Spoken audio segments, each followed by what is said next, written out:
I thought I ruined my son's life, but I destroyed my own instead.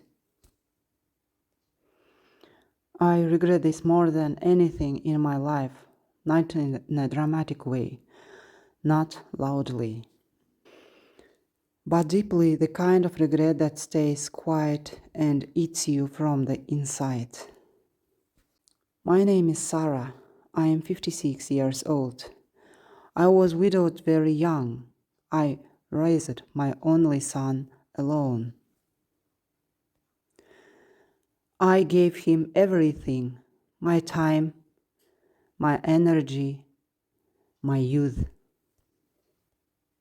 I never remarried, not because I couldn't, but because I chose not to. I believed my life's purpose was my son. I believed that was enough. He grew up well, a good private school, a strong university, a serious, respectable job, a future I was proud of. Sure that with such a future he would marry a woman who matched his level. Ambitious, polished, confident. A woman who could walk beside him in elite circles without ever feeling small. Instead, he married her, and I knew immediately she wasn't what I imagined. She wasn't stupid, she wasn't lazy, and she wasn't careless. She had technical education, not university. She came from a very simple family. To me, she felt small, not weak, just ordinary.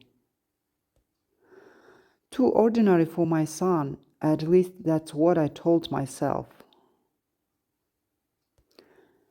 When I visited their home, I had mixed feelings. It was warm there, quiet, comfortable. But I didn't like that kind of comfort. It felt wrong to me. I wanted their home to smell expensive, neutral, and clean. Like money, like status. Instead, it always smelled like food. Pancakes, soup, and fresh bread. Once I stayed overnight. At 4 in the morning, I heard noise in the kitchen. She was preparing lunch for my son, trying to be quiet, trying not to wake him. I went out and said, "Do you realize my son has an intellectual job? He needs proper rest. How will he build a career if you wake him up with kitchen noise?" She looked at me calmly and said, "I'm sorry. I'll try to be quieter. I just wanted him to have a good day." She always smiled like that, softly, even when I spoke harshly. That smile irritated me more than any argument. My friends had a daughter, young, stylish, confident, already successful in business. When she spoke, people listened. When she entered a room, heads turned. I truly believed my son should have married someone like her. On my 50th birthday, I invited my friends and family. My daughter-in-law handed me a gift, a cardigan, handmade. She said quietly, "I made it myself. I thought it would suit you." I felt embarrassed standing there with my guests holding that cardigan. My friend's daughter gave me a designer scarf, expensive and recognizable. I smiled politely at both, but inside I compared. From that day on, I began coming to their house more often, teaching her how to clean, how to cook properly, how to make the house look respectable. She listened, she nodded, she smiled.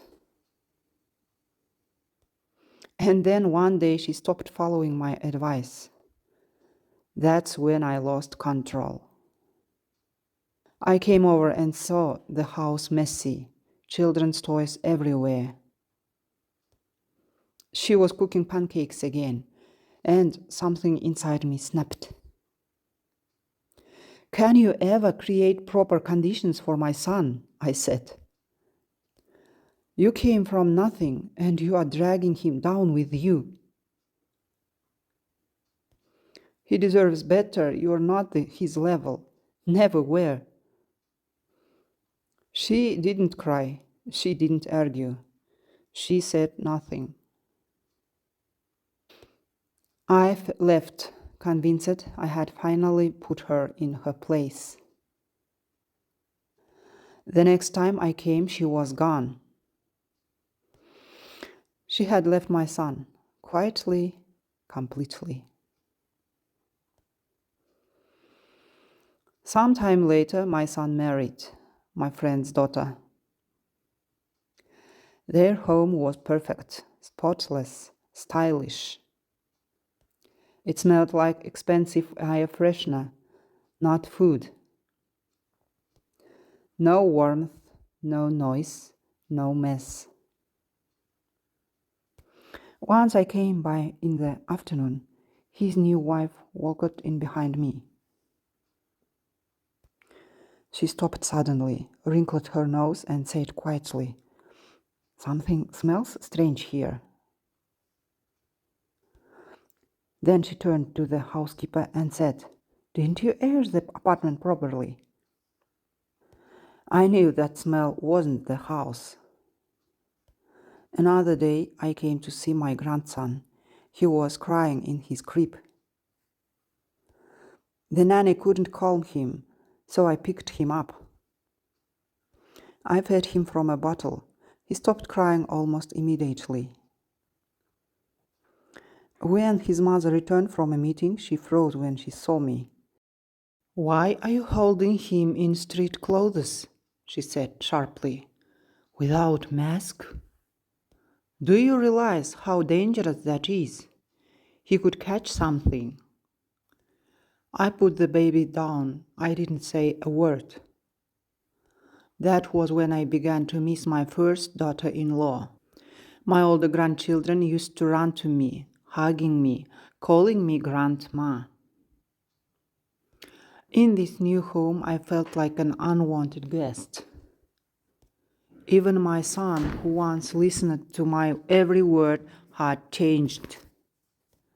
He wasn't happy to see me anymore. He was polite, distant. I was alone. I had devoted my entire life to him.